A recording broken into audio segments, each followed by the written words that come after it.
All right, well, thanks for coming. So I asked who's new to Sunnyside classes. Got a couple newbies. Oh, nice. Welcome. Thanks for coming down.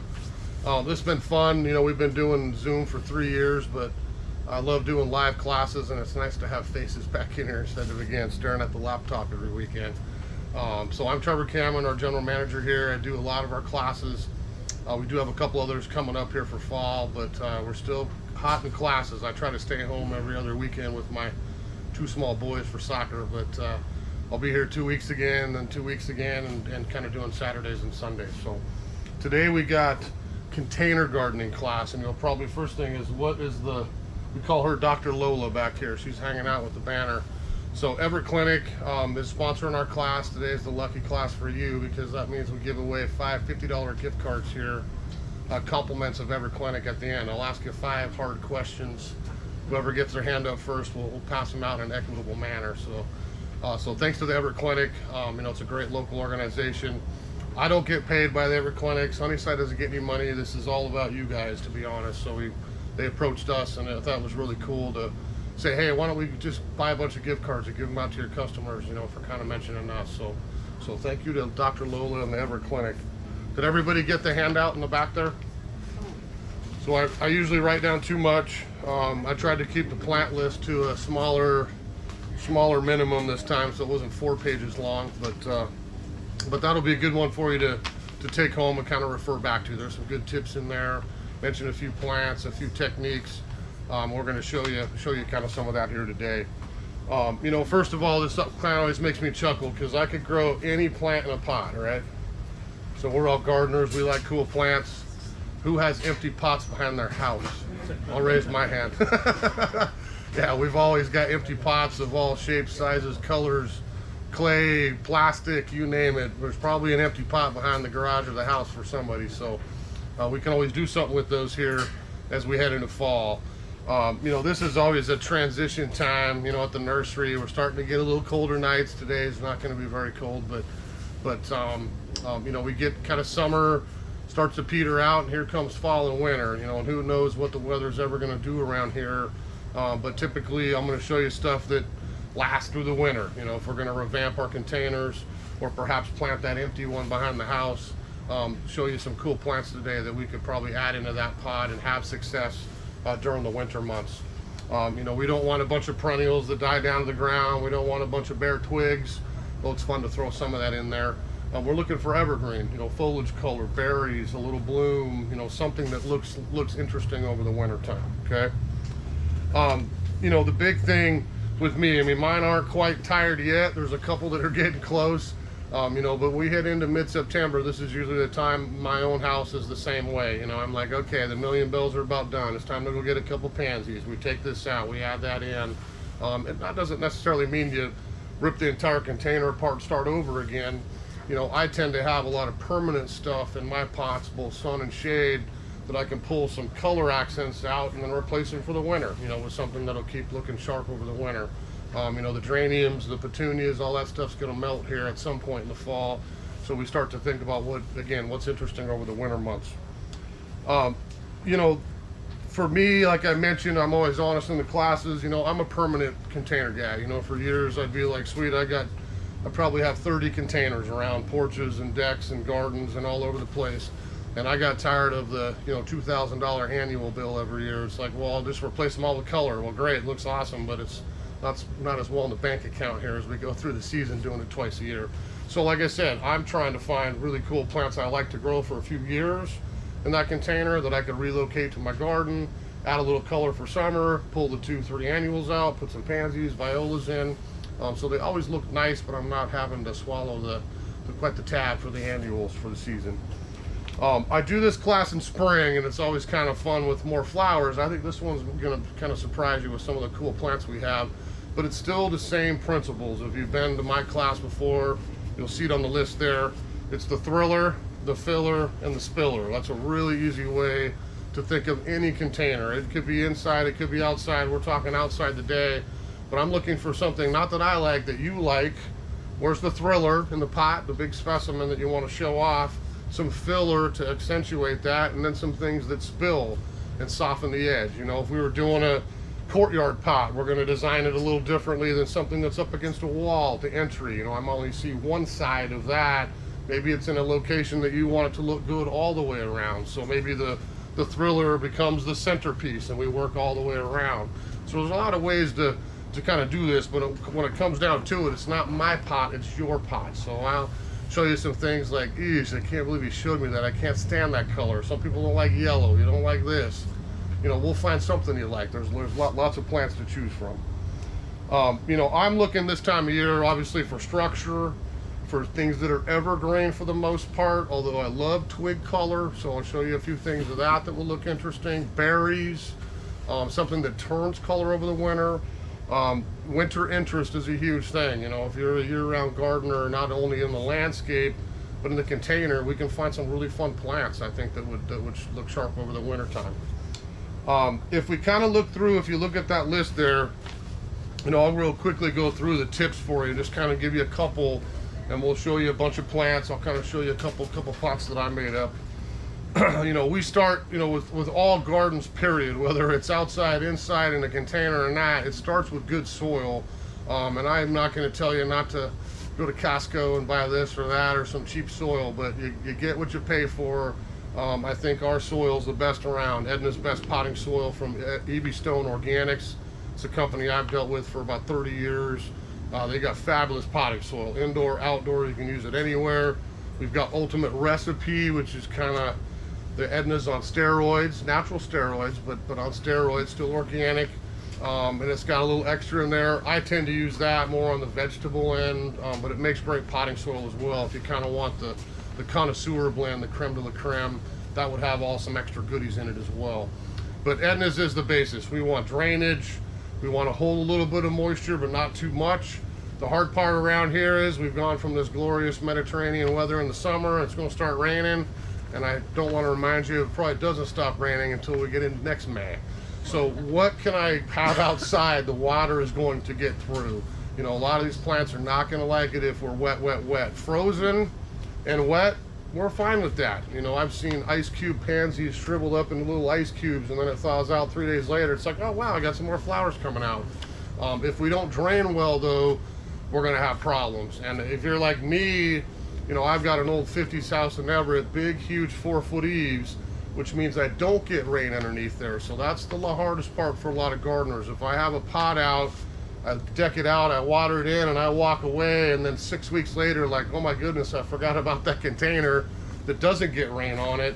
We desiccate the soil, your container is not going to look very well. So we don't have to go water it every day or two. Might be like once a week, you know, over the winter months, depending on how the temperature goes. So keep in mind that. So potting soil, great key. You know, a lot of people will ask maybe after class, what do I do with my old potting soil? I'm taking this apart, I'm starting over again. You know, I wouldn't tell you to take it all out of there, but leaving tired potting soil with a bunch of old root system in is not going to make your next container very happy.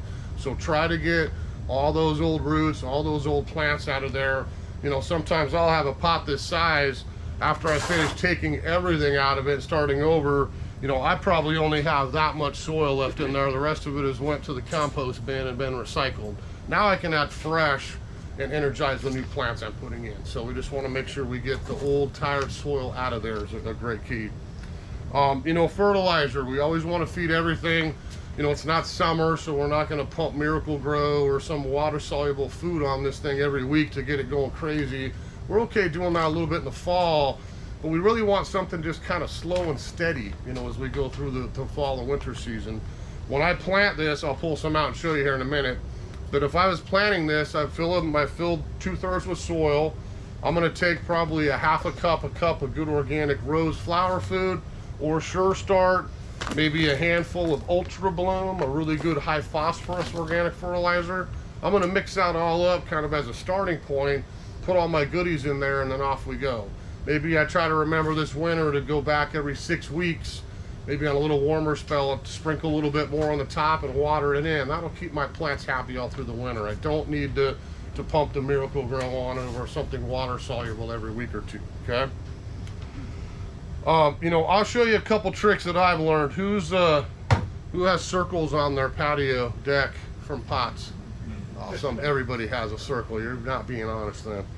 I learned the hard way, you know, pots are interesting creatures. If you have it on a hard surface or a deck and you put it in the wrong place, we get suction down there. It doesn't drain at all. So I have gone, this is on every pot at my house, big or small. If you haven't done the really cheap recycled little tire, these are called pot risers. You know, I can put 4 of these down, you know, in a little pattern on my deck, put my container on it. You can hardly tell it's on a riser. You don't see these, but now I've got maximum drainage and I don't have to worry about leaving that stained circle, especially on concrete or wood, and I've got that water going right through. So I would advise you a really good investment. If you have pots on surfaces like that, might be a good trick that'll make sure, again, you've got the drainage and we don't have any staining issues down the road. These will hold hundreds and hundreds and hundreds of pounds. You could never break this with the giant container, the biggest one you've ever seen. I don't use a lot of these giant ones except on my big, you know, 2-3 foot stuff. The small ones are plenty, you know, same thing. These are like 99 cents. They're super cheap, easy to do, to pop right in there to get you some drainage, okay? So think about pot risers if you want something fancy. Pot feet, you know, the same idea. We kind of slide those in like little dragon claws, or they make glazed ones that, again, keep that off the ground a little bit and get you drainage. Now let's say, example 2 here. I've got a planter that I might have taken apart and I'm like, you know, I just want to put some pansies and some cool winter stuff in. I don't need to fill this thing full of 12 inches of soil to keep my flowers happy. I'm not putting in something that I want to last for a couple years, okay? But I just want some color, whether it's now or the spring for summertime. You know, what could I do to not use all that soil? So you'll see these in a lot of different dimensions up there, and they do come in squares. We can order for you too, but a lot of circles around here now, and all different diameters. We go all the way down to small. So I could take this in a large container, slide that down the inside walls. Now I've got a platform, drainage built in, water goes through, but this will hold all my soil towards the top and I don't have to use a bunch of filler towards the bottom, okay? So these are ups-a-daisies, really easy way. They'll last you forever if you don't break them. Probably step on them, they're pretty sturdy. But I could put that in any pot. You know, you've got a gigantic pot. I've got a few around. I tend to put maples and permanent stuff in there, but if you don't, that's a really easy way to save yourself some soil. Yeah, we don't need, you know, 10, 16 inches of dirt to keep pansies happy for the winter time. We just need half that, you know, and we would be happy for the winter months. All right. What else we got here? Slugs. Who's got slugs? Everybody. I'll raise my hand too. Everybody's got slugs. You know, they're looking for places here in the fall to kind of lay some eggs, overwinter, nice somewhere sheltered, nice little containers, a good spot to hang out in. You know, I'd advise you maybe in the garden as well, but if you want to get ahead on slug control come spring, if you're doing your pots over, get a little rim of slug control around there so we don't let them get in there, lay some eggs, find a nest, and then off we go with 1,000 more next year. So we don't carry any of the old metal aldehyde poisons anymore. It's all iron phosphate. This is a great brand name called Sluggo. It's really easy to remember. I don't need very much of this, just a tiny little sprinkle around a susceptible plant or my container, and I've got slug control here in the winter. This is a really easy thing to do. Pet safe, people safe, wildlife safe, bird safe, all that stuff. We don't have any of the poisons in there anymore. So think about the slugs. Everyone gets to spring and then we start remembering, oh my goodness, I got to do something. I got slime trails everywhere. If we can protect it here a little bit in the fall, you'll get ahead of the game for spring a little bit.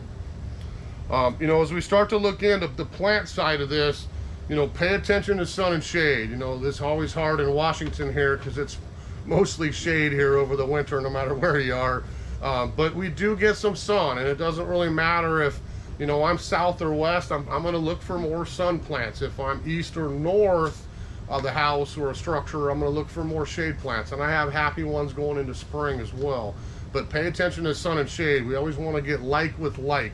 We're not going to mix a full sun succulent with something that needs total shade. At some point you're going to be disappointed. One is going to win, the other one is not. So pay attention to that.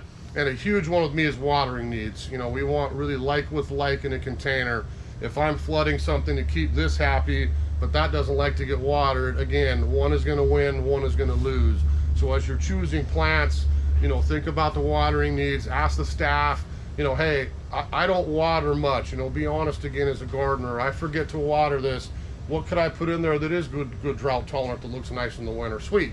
Let's get a bunch of hot, dry things that we don't have to water as much over the winter months, okay? So try to keep those like with like.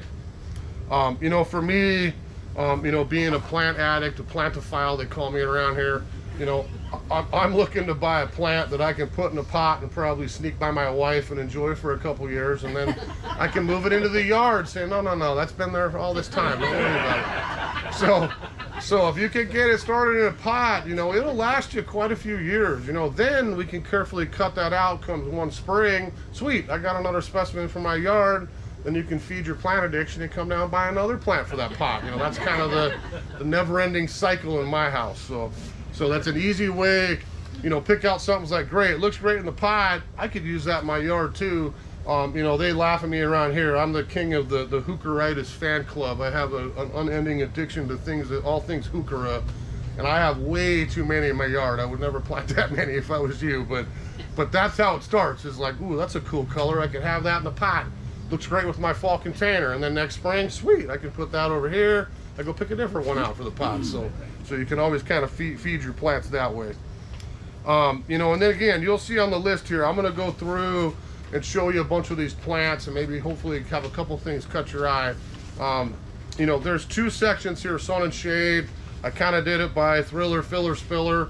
The hardest thing with this is, in all these plants, I'm gonna say this.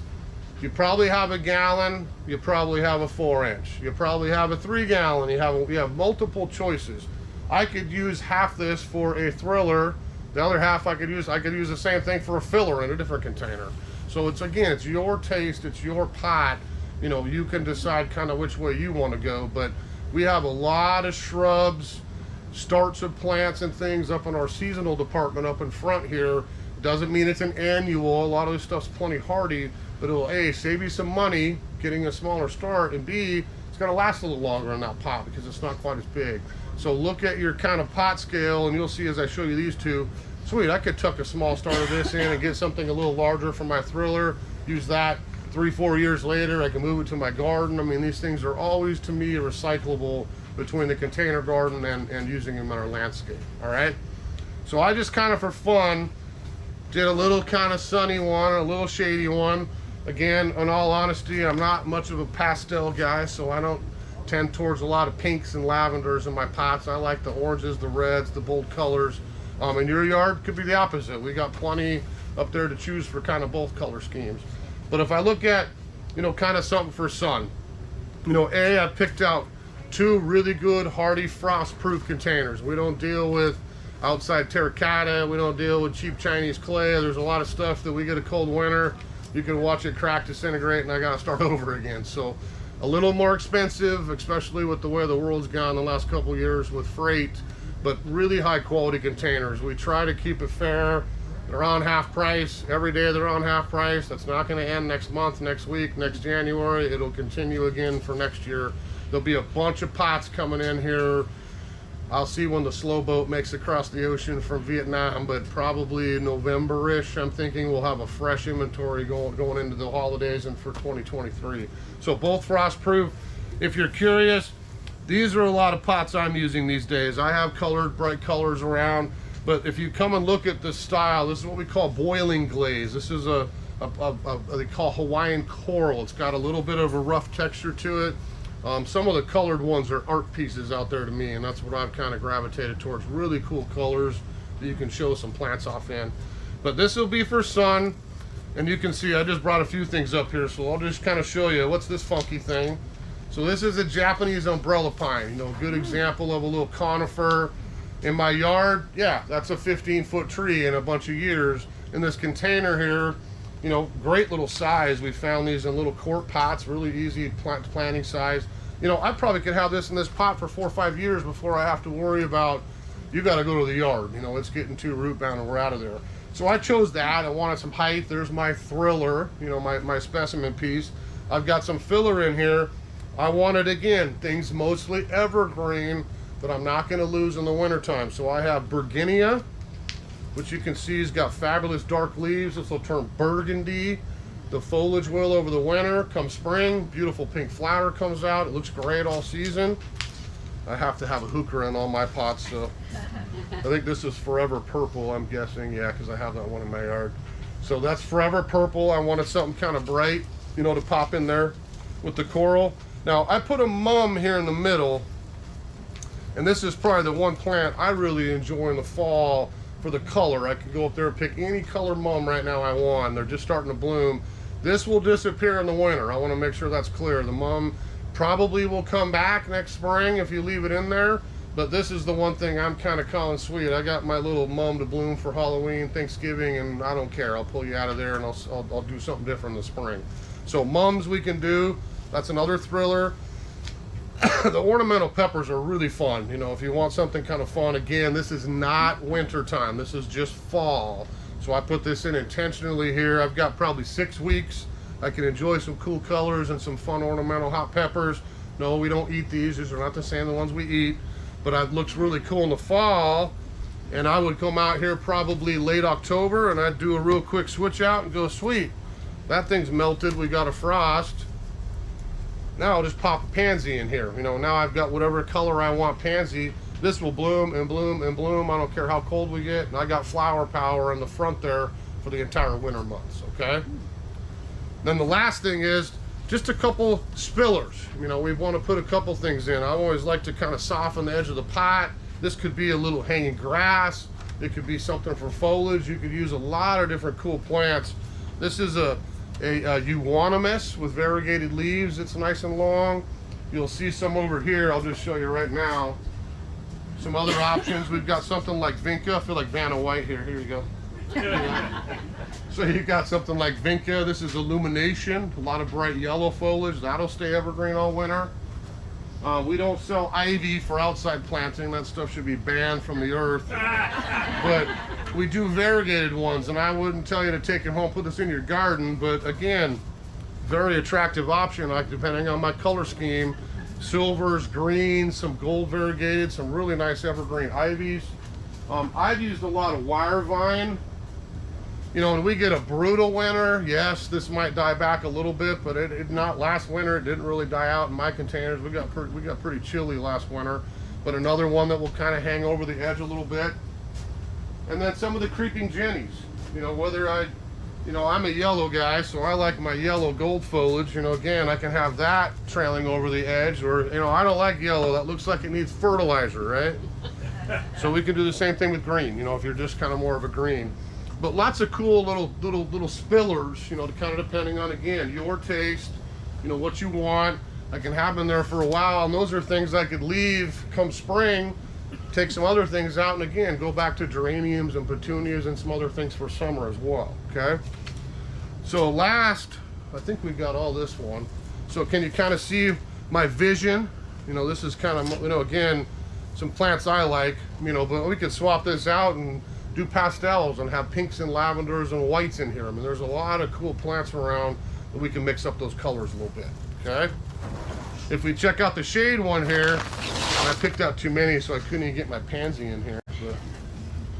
But you know, just a couple ideas. You know, I'll show you some other plant options here, but you know, if we have something like Daphneodora, you know, this is a winter Daphne, so this will stay evergreen. Does anyone have Daphneodora in their yard? You know, I can move this out in the garden later. It likes part shade, part sun. But, you know, this is going to bloom out with extremely fragrant, you know, pink flowers next February into March. I've got some structure. I keep it evergreen, but I've got my thriller, you know, something I like. It's got some foliage and some interest in the wintertime. I put some fillers in here, like Hellebore. Everybody knows Hellebore. We call this, you know, Christmas rose, Lenten rose. That's a fabulous plant. I've got a lot of, too many Hellebores around my yard, too. But this is another one we can get in a small size, you know, in the fall to add to a container. You could buy a bigger one, you know, and use it for a specimen even.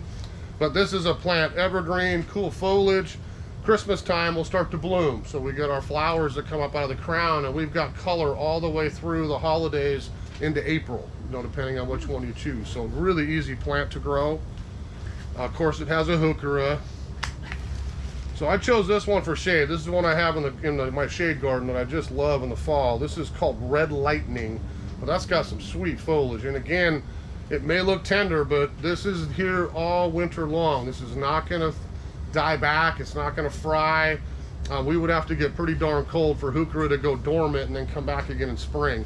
So, you know, this is one here. I could leave a little bit taller if I want. Maybe when I plant this, I pinch some of those large leaves off and I can just expose the fresh foliage, but I can have a nice tight evergreen perennial with great foliage interest that again, I can use in my yard a little bit later.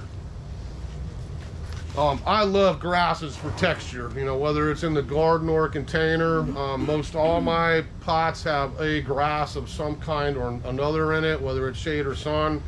I didn't put one on that one and I'm disappointed in myself, but we'll fix that. So if we look at some of the grasses, you know, I've almost got this Carex. This is one called Feather Falls, you know, beautiful grass foliage, nice color, evergreen again. You know, I've cited this here because this almost acts as my, spiller. You know, I've got this at the edge. I'll have some blades that come down and kind of soften the edge of the container a little bit. Same with the Mondo Grass, the Halloweeners, right? The black. So Mondo Grass is really easy to grow. I've got big patches of this in my shade garden, great ground cover. But it's an excellent one for containers. You know, that's got dark foliage. Depending on my container color and the plants I choose, you know, that'll really pop with a lot of containers here over the winter months. So we got a little Mondo Grass. If we look in the center here, you know, we just got a big batch of these in this week because this is wintergreen time. Who does wintergreen? Anybody? That's a great little ground cover. Doesn't get too crazy, you know, in the garden. It stays a little clumpier and kind of trails slowly. But this blooms right now and gets our berries here over the winter. So as the season goes through here, I'm gonna have color, I'm gonna have red foliage, and I'm gonna have big pink or big red berries, depending on the variety I choose, that's really gonna look sharp in the winter. And again, it's not gonna trail down with huge stems like something like this, but I will pot it at the edge, again, hang over and soften that edge as a spiller a little bit as well. So really cool wintergreens right now. This is, I think this is the pink one I brought in. Yes, Fiesta is a new pink one with pink berries. And then we've got red ones called cherry berries. They get huge red berries on them. And yes, that is your wintergreen gum. So, last one I forgot. This is a really cool plant. So evergreen ferns. So if you've seen evergreen ferns, ferns love shade, so we can use them in pots or the garden. But this is autumn fern, so you can see the colors coming out right now. But this won't die back in the winter. I have this in my landscape as well in the shade. But I'll have large fronds as this gets older, but I'm gonna have that coppery orangey color both spring and the new growth, and then here over the winter as we get new fronds out. So again, for texture and for the shade, makes a great little filler. I mean, that's kind of a simple pot with a little more green, but you know, I could pick out a bright pansy and swap out something in the front again if I want a little flower power on there too, okay? So if I was planting this, I decided not to dig into the dirt today. I was gonna plant one of these, but we can after class if you like. But if I was gonna plant this, again, I've got potting soil I've already filled up to about 2/3 up there. I'm gonna take a handful, you know, you don't have to measure necessarily organics. We're not gonna burn anything with organic fertilizer. I got big hands. I'd be taking a big handful of either Sure Start or Rose and Flower, maybe half a handful of Ultra Bloom. I'm gonna mix that all up to start with, wet it down, make sure it's not dry. We don't want it, we wanna make sure it settles a little bit. Then I can start popping my plants in there, take them out of the containers, add more soil. Maybe I'll put a little rim of fertilizer on the top when I'm done, but typically that base is plenty to keep them happy here over the winter. Now watch when you're picking your plants out. You know, sorry Mr. Fern, but we're gonna take you out of the pot for a minute. But let's just say I chose this fern. You know, I'm gonna always kind of real carefully squeeze the bottom of that container and pull them out and look at them. You know, this isn't so root bound, it's not crazy, it's not the end of the world if something is root bound. I hear that from a lot of people, like, I don't want that, I can see roots on the outside. That's not the end of the world, it's not the plague. But let me, I'll look and see if we can find something root bound. But if anything, I'm gonna take my hori-hori, or a lot of times for me, if I can get my Felcos out, I'll just take my Felcos out, literally take the tip of the blade and just real lightly just score the outside. Make sure it's starting. Okay, I don't have to grow in a square anymore. I've got some free territory to grow into. Maybe if it's solid roots on the whole bottom of it, yes. Maybe I take a second and just kind of chop that little bottom layer off. So again, it says open soil. Let's get going, and we've got some free space to grow. Okay, so we don't have to rip it in half. We're not going to tear it in two. That's not going to treat the fern very well, or any plant. But if we're kind of gentle, we can pop them out of those pots and real easily score them and just pop them right in there. Really easy to do. Okay. So let's show you some plants here. Let me see how I'm doing. How am I doing on time? Oh, I'm doing great today. We'll keep you for 2 hours. No, I'm just kidding. So we did a couple demos, and I'm just kind of whip through and show you some plant options. Because again, I'm hoping there's something up here that's like, ooh, that's cool. I saw everybody kind of looking before class. But if I show you some things that I think about during the winter, heathers for one. So if I take ericas, which are the heaths or Irish heaths, again, I can choose some with foliage color. That's not sick. It doesn't need food. This is meant to be gold. This would bloom probably December, January, February, March, kind of in that cool season. But I've got some great foliage, you know, and heathers love sun, super drought tolerant. This would work well with something I don't want to water maybe quite as much. I'd choose other kind of hot, dry things. That's an easy one to tuck in. You know, love 4-inch. You know, we have these in gallons, but again, if I'm going to tuck this in a pot, you know, 4 inches much cheaper, save you a little money, and that's an easy one that I can slide right in and tuck it in my container. The other ones are going to be Kalunas, you know, or Scotch heathers. You know, typically Kalunas bloom here late summer. You can still see this is Firefly. It's just turning a little bloom, but this got great foliage, you know, nice soft texture. If we fast forwarded a month or 6 weeks, I'm going to have gold, green, orange to red. This whole foliage is going to turn color, so that's really going to pop in the landscape or in my container over the winter months. And again, heather doesn't need a lot of water, so that's an easy one to do. I'll promise I won't show you any more heucheras after these. But I brought a couple because, you know, the big thing is, you know, here's a purple one. You know, I've got the red lightning over there. This is forever red. We got little cuties if you like soft color. I mean, I could come up here and put something from silver green all the way to dark black, and there's a heuchera for you. So, I mean, I'm just going to leave it at that. If you like heucheras, evergreen foliage, really easy to grow. They do bloom most of the season too. There's a heuchera out there that'll match. We get gallons out there. So again, I've got a massive container. I might be using a gallon. I want a little more instant gratification.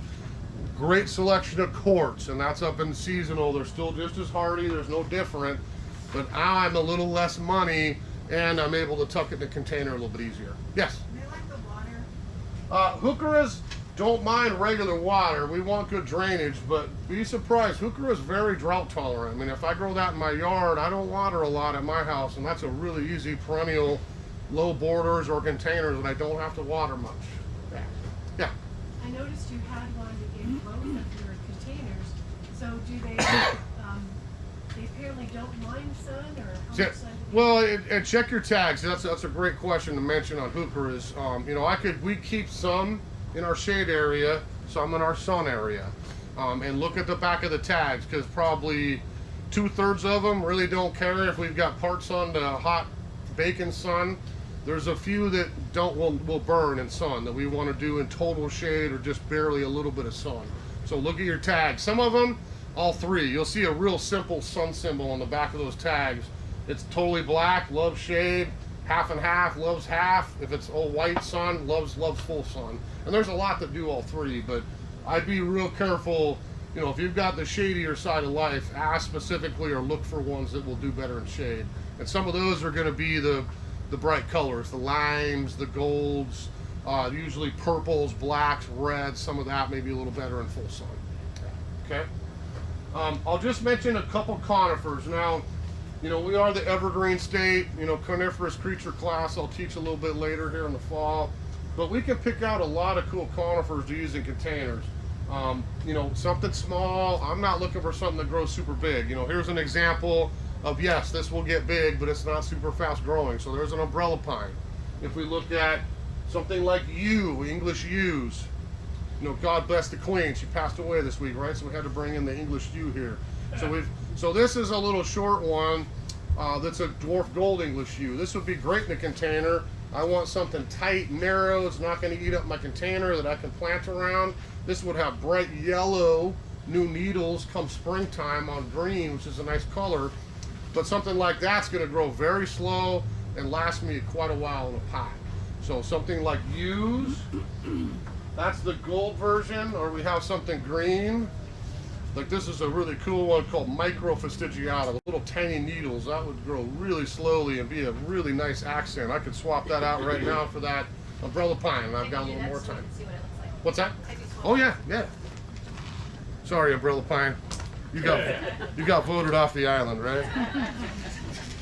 Yeah, so we could do that. You know, something. And you, honestly, I could put this probably anywhere in my yard except for total deep dark shade, and it's going to grow well. I mean, I could have morning sun, half day sun, afternoon, all day. You is very easy to do. And this one doesn't mind some more water. So if it's a pot that I have to irrigate quite a bit to keep something else happy, you will not mind that at all. Okay? Oh, sorry, here, he's mad because I have to put him back. There we go. Something cool like arborvitae. You know, this is one I did a few years ago. This is a really cool new dwarf arborvitae called Primo. Really cool texture. This will turn, this will make you laugh, and we call it chocolate. So this turns a chocolate color in the winter. It's not brown, doesn't look dead, but it's a really, you'd have to come see it here in December. These are really cool in the wintertime. People come in and go, what is that? Is that the color I think it is? And it's like a purpley chocolate color. It's really fun when it gets cold. But this is something, you know, 2 inches a year. I could grow it in the pot for a long time. This is not arborvitae like our 20-foot hedge we have at our yard. This is a little miniature one, but it loves dry. I mean, I could have sedums around this, other things that look good all year that I just don't have to water very much. So arborvitae. Sun on that one. That's hot sun. We don't want shade on that. You know, something like Japanese cedar. Anybody got Japanese cedars on here? A few? I'll come to conifer class. I'll show you some cool Japanese cedars. But I brought one in here because, again, look at the needles on that. Totally different texture.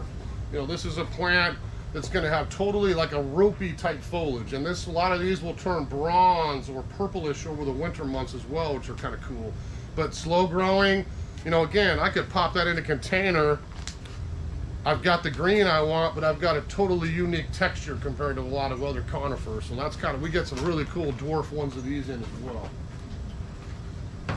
If we look at some evergreen broadleaves, you know, that's a fun plant. Anyone ever has seen that?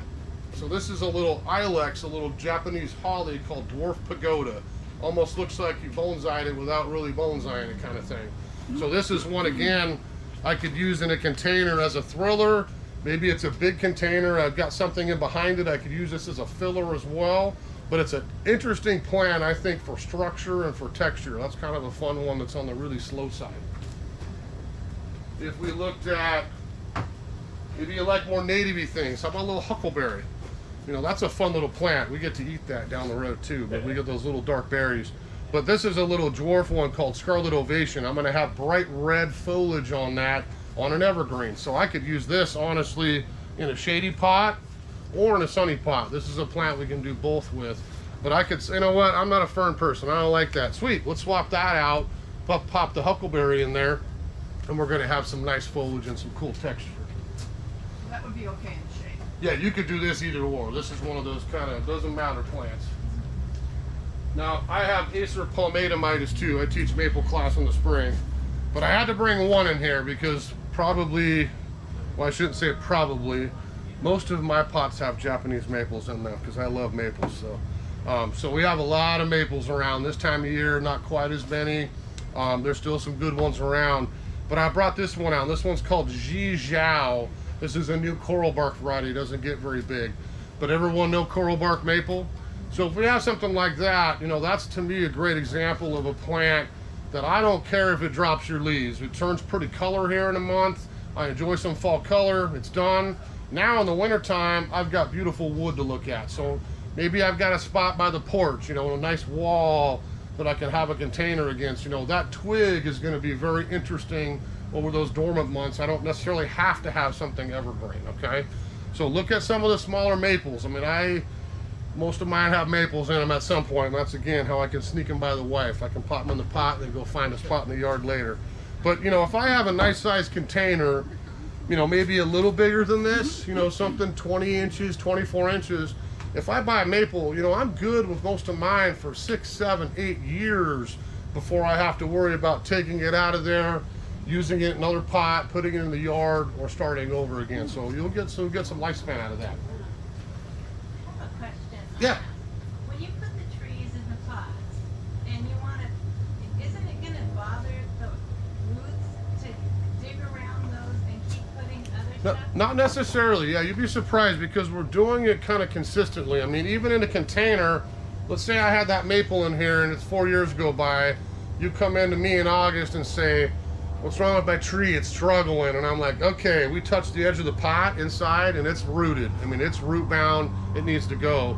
I could take that plant out of there that winter to March time, root prune it, pop it right back in there, put some fresh soil in it. I'm going to be good for a couple more years. Yeah, I'm talking about doing So, yeah, so if I leave this in here and I go back out with my hori-hori or something sharp, I can chop out those plants. They've still got plenty of root system to keep the original plant happy.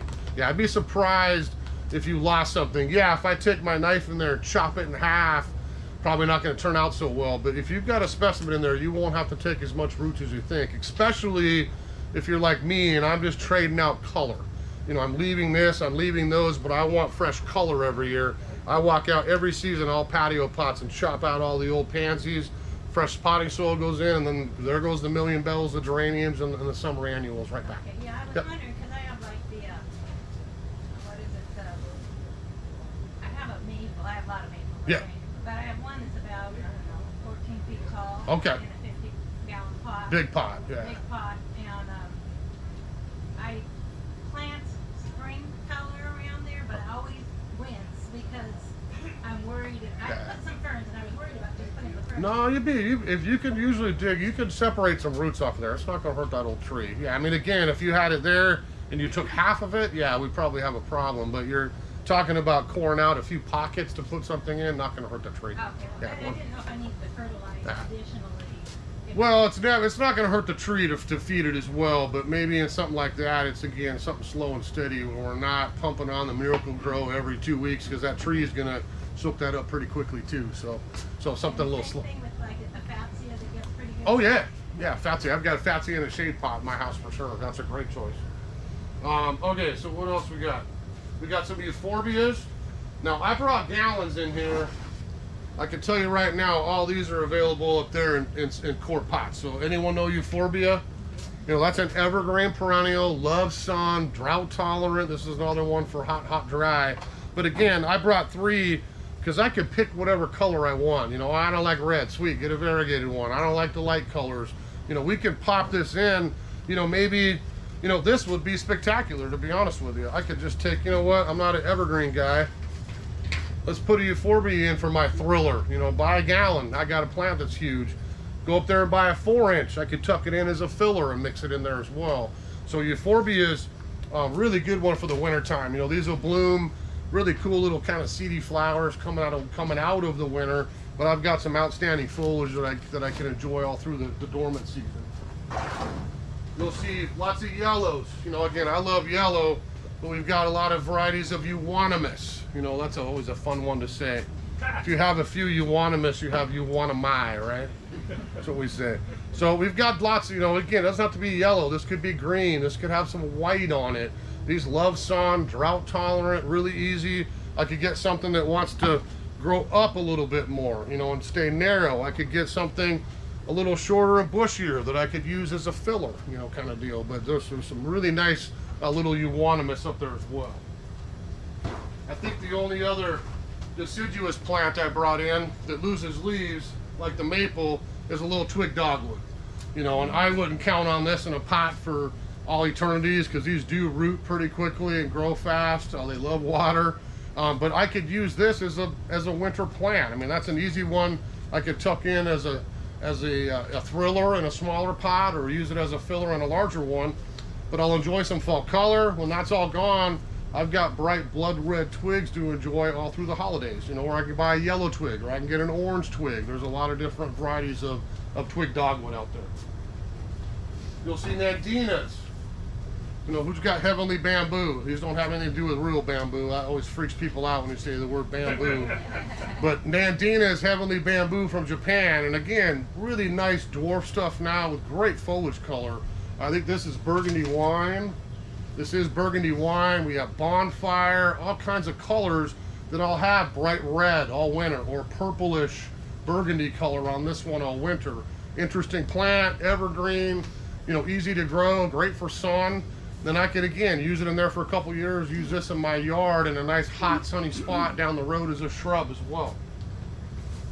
I brought a few grasses in to show you some others. You know, this is probably, if every one of my pots has a heuchera, 90% of them have this grass. I love this plant. Well, this is New Zealand sedge, or orange sedge. Again, short, less than a foot. I get the texture I want. I love grasses in the winter. We get a little sound, we get a little motion, a little frost isn't gonna hurt it at all. But I have these in a lot of my pots is in both cases, you know, smaller pots as the thriller with color around it, or mixed in a larger container as a side grass, you know, as a filler plant. This is a great example of me, you know, pick which one you want. You know, you don't need a gallon if I'm trying to fill a container. Go save yourself, you know, a third the price and go get a 4-inch start. They look just as good, same plant. So you'll see a lot of these grasses up there available in 4-inch. So we have copper sedge. I brought one Carex up. You know, again, if I wanted to have something with some bright color that's evergreen, and even also, you know, kind of trail on the edge of the pot again, if we have that towards the edge. I think this is Old Gold. That's Ever Sheen, which is the new one in the Evercolor series. But you don't like yellow. We have silver green. You know, I don't want that color. We have a lime, you know, one. There's a lot of options for Carex or different sedges up there to use in containers. Okay. Is that shade or sun? You know, that's a great question. For one, but that one I could probably do either. You know, you'll see again with us some Carex right outside the door here in hot sun, a couple varieties here in our shade area. If they're down the shade, we don't want afternoon sun on them. If they're outside, I don't care either way you go. It'll grow just as well in part sun or part shade or full sun. Okay. Last one. This is kind of cute. This one just kind of sways in the wind. You probably breathe on it. So this is Mexican feather grass, which will kind of get a little blonde color here over the winter. That's a pretty grass, a little short one again. This one goes to seed a little bit. I'll be honest, be careful where you put it, because I'll tend to have some little seedlings growing if I put it in a pot.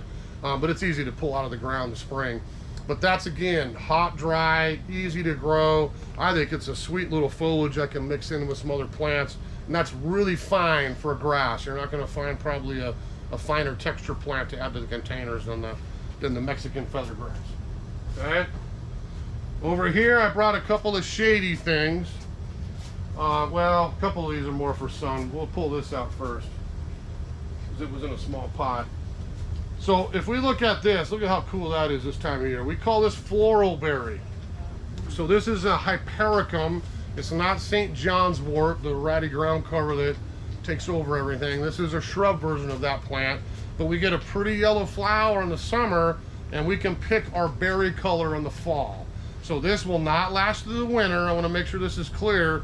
This is hardy, but this will at some point, these will turn black later, October, November. It'll go dormant, it'll turn color, and I have twigs. So I cut this off. I'll see you next spring. Here we go again with another season of the same thing. But this has been really popular, I'd say the last 3-4 years now. Fall arrangements, a lot of florist shops use this in their cutting flowers now. I know when I got my white flowers a little bit ago, it had a big bunch of these in there as part of the arrangement. But this is one I could pick orange, red, black, champagne, rose, you name other color in the rainbow. You can find a floral berry with that color for late summer, fall. So again, my pots, I could play off the other plants in there by choosing the right color to enjoy in the container. Is it sterile? These are sterile. Yeah, these won't seed. So I think is this magical? Yeah, this is Magical Triumph. There's a whole series of them. We get Red Star, Pumpkin. There's one called Champagne out there. There's a little bit. You can get any color you like for Hypericums. And I'll kind of do this one separate too, okay? Now this is an annual. This is the only, make sure I'm not lying to you. This is the only thing I brought up here that you have 0 chance of lasting till 2023. How's that for honesty? But if we're talking about seasonal containers, to me, I would not be doing you justice if I didn't bring up fall.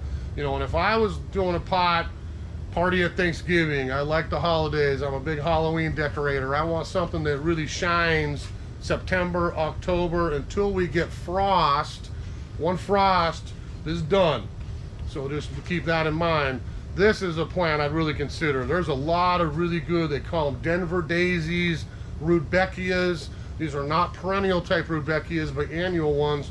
But that says fall. I mean, there is nothing up there right now that says fall more than all the varieties of orange and reds and yellows. Look like little mini sunflowers. So this is a plant I could use, again, as a thriller or a filler in a pot, enjoy it here for 2-3 months, really easily pop that out for the winter months, go get a pansy or something else that doesn't care how cold we get and will still give me some flowers, okay? Now, I brought a few, the rest of the stuff I'm gonna show you, and I don't mean, when I say shade, we gotta be clear, we're not talking deep, dark shade where you don't see the light of day. You know, this is morning sun, afternoon shade, or a couple hours. We're just trying to avoid that, you know, noon to 4. I don't have shade in the heat of the day. I don't have full sun on there. So a lot of these plants will do good in kind of half and half or on the shade, but we don't have to have deep dark shade by any means, okay? Now, after saying that, I'll pull this out first, because that's deep dark shade. Okay, somebody mentioned they had Fatsia in a container. Those are 2 great choices right there. If I have 0 sun, I hardly see the light of day, I just want something evergreen that gives me a cool pot. It's a Cuba, which I hate they call this Japanese laurel now. It has nothing to do with laurel, but we call it a Cuba. It sounds more fun to say. But this is one I'll have. Variegated foliage. I can get these, you know, like paint dusting ones, like picturata, big gold edged ones. I can get green ones if you don't like yellow. But that's a fabulous evergreen that will give me some structure and some evergreen foliage and have a happy plant as a thriller. She had the Fatsia, same idea. I can get spiderweb, you know, white and green variegated. I can get camouflage. We finally got in again after not all year they've been missing. Big, huge green leaves with bright lime and yellow splashes on them. I mean, really cool plants for foliage. You can almost just have that as your container. You know, maybe you put a couple flowers around, but it makes a really nice deep shade one. The other one I would say Camellia. You know, if I'm looking for something for the fall, winter, Camellia makes a great container plant. I mean, this is one, a lot of people come and say, I'm trying to get something in a pot that I can have for a long time that will be happy. This will be at the top of my list is looking at Camellias. They do not mind being root bound. They're pretty good for drought tolerance. We can feed them easily, and we get great flower power on Camellias. This is Yuletide. You know, I could just as easily say, I hate Daphne, but I like Camellias. You know, that pops in that container with the dark green. Now all my flower buds are sitting here. I'm gonna come home from work in December and January, and I'm gonna get to enjoy bright red Christmas flowers all through the cold months in the wintertime. I could put a spring one in. I leave for the winter. I'm a snowbirder. I'm not back till March. Sweet, get a spring bloomer. Now you come home in that March, April time frame, and I've got a spring blooming Japanese style camellia. But for a specimen, you know, good, easy evergreen shrub, camellia is a great choice for a little flower power here over the winter to early spring months. If we looked at, these are becoming more popular, and I got some in my yard too. But anyone have leucothoways? This one doesn't really have a, I think they call it dog hobble. That's a terrible name for a plant. But leucothoway works for me. So there's some great leucothoways out there, and I think this is a really versatile shrub. Part sun, part shade, full sun. I wouldn't put this in deep dark shade. I think it'll struggle a little bit, but it's an easy evergreen to grow. I mean, that's got great foliage color. This will turn bright red like burning bush all through the winter time. Even in the spring, I've got that orangey red new leaves. I've got a white flower. This is just about a 2-3 foot grower, but this is something, again, I could enjoy as a great container plant for a while. This is Scarletta, which is a little bigger leaf. If we wanted something with some cool texture, look at how fun that is.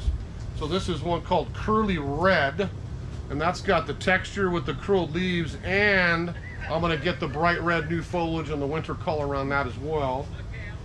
Or this is the newest one they call Little Flames. So small little foliage, you can see just starting to turn the reddish orange, but as we get colder here in the fall, this whole thing will be lit up for the winter months with the color again. Yeah. How are they on drought or water? Lakotha honestly is a great choice for drought tolerant shade. I mean, if we were doing this class on, I got an evergreen, I need a shrub to plant underneath my tree, it'd be like, check out Lakotha. That's a really easy plant, doesn't need a lot of water too. Okay. And the last thing, well, we got, last thing here. Oh, there it is, I brought two. So this is always the tongue twister. We won't make you spell this for the gift cards. Anyone got Sarca Coca? It's always a fun one. We just call it Sweet Box. That's much easier to say, right? So Sarca Coca is a great evergreen. This is another one, I'd say deep dark shade to that half-day sun. We don't have to have a lot of sun on Sarca Cocas. The coolest thing with these is they're super fragrant and they bloom coming after the holidays. So I'm gonna have flowers on these late January, February, March, into early April. You won't see them, they're little white blooms on the stem, but you'll walk in and out of your door or wherever you got it. Wow, what smells so good out here? It smells like sweet vanilla. It's a great fragrance. This is a really common plant. Again, drought tolerant, absolutely. Easy to grow on the ground too. But we would pick our height is gonna be the biggest one. So depending on the container I'm looking to design, maybe I want height. So we pop this one in. This is Confusa. So down the road, I'm gonna get about 3 feet tall, you know, on the ground or in a container. If I wanted, maybe I got a whiskey barrel and I'm like, I want this thing, I want a shrub as big as you. We buy russifolia. Now we've got a Sarca Coca that's gonna get 4, 5, 6 feet tall as kind of our background plant. Maybe you're like, that's too much. I got something else from my thriller in the back, but I like the idea of having some smell out there over the winter. Okay, well, let's go back to, we'll make this a smelly shade container. So we got our Daphne blooming in the spring with smell, and they can go to battle with our Sarca Coca as a little filler. So this is Humulus, or what the plant is Sweet Box. This is the short one, so I'm only gonna get, I've had these in my garden 20 years, and the plants, if this was ground level, my plants are that tall. So they'll spread side to side, but I'm not gonna get super big. So that would be the low option for Sarca Coca. Okay? Shade. Yeah, you can, you could get away with a little bit of, they don't have to have deep dark shade. You can get away with a half day of sun, but that's not a plant I would ever put out like on the west or the south side of my yard unless it was underneath the tree. They get all afternoon sun's a little bit too much for Sarca Coca in the container or the ground, to be honest with you. Okay? So did we get it all? Did I make it? Made it, 2 minutes to spare. So you got card. Wes brought us a present here. I forgot to make him this morning. Well, you can pass him out here. I'll ask the question. You get the easy part. So again, thanks for coming down today. This is always a fun class to kind of talk. You can tell I'm a plant addict. It's really easy to buy plants and hide them in the pots and then move them to the yard. I could always find another place for a pot in my yard. I think I'm out of room, and I think I bought 3 more pots again this spring. It's like, well, I can put a pot there. So we can always find another pot, and I bet you go home after class, go look behind your house, and be like, oh wow, I do have 2 wood ones, and there's a glazed one. I could do something with those. Because this is the first half. I'll teach bulb class here in about a month or so if you like bulbs, and I'll bring in 2 of my pots, and I plant a lot of bulbs just in the fall. So if I don't have anything to do with that container, I'm getting some bulbs for it because I can pop it out in the porch, leave it behind the house, who cares? Springtime, oh, here they come, boom, right by the driveway, and I get to enjoy tulips and crocus and daffodils and all kinds of stuff that I can go put out in the yard when they're done blooming. So all of you, everyone's got an empty pot. So again, thanks for the Ever Clinic. I think it's pretty cool they do this to kind of give you guys some gift cards. Everyone's pretty psyched when they get $50 for free here to take home and do some spending on some money. We have discounts going for the class. So this is another one of those classes where we make life real easy for you. I mentioned about, what, 100 plants in 45 minutes. We got 10,000 more out there. You can choose to put in your pots if you like. There's plants everywhere around here, and we've got a great inventory still for fall. You got 20% off all of it. Just tell me you're at the class. If it's an outdoor plant, I don't care if it's a pansy, a shrub, whatever, you say I was at the class, you grow it in a pot, you get 20% off. So do some shopping after class, all right? So we got to make this equitable. I'll try to be fair. Don't be mad at me if I don't pick you. But I'll look for the first hand to come up. I think I got 5 questions everyone will get the answer to, but we'll see here. So the first one should be the easiest because I think I've said it 20 times. What are the 3 basic elements of container design? All right. My bald brother here came with his hand up first. There you go. There's a winner. Thriller, filler, and spiller. He got it right. All right. What brand of organic soils and fertilizers is Sunnyside special in? She came up first. E.B. Stone, yeah. All right. Second winner. Who made this easy? Oh, there is. I should have put this different one. What's the brand name of the organic slug control we carry? Oh, wow. I think the black shirt came up first, right there in front. It's, which one? Right there. Yep, for you. Yep.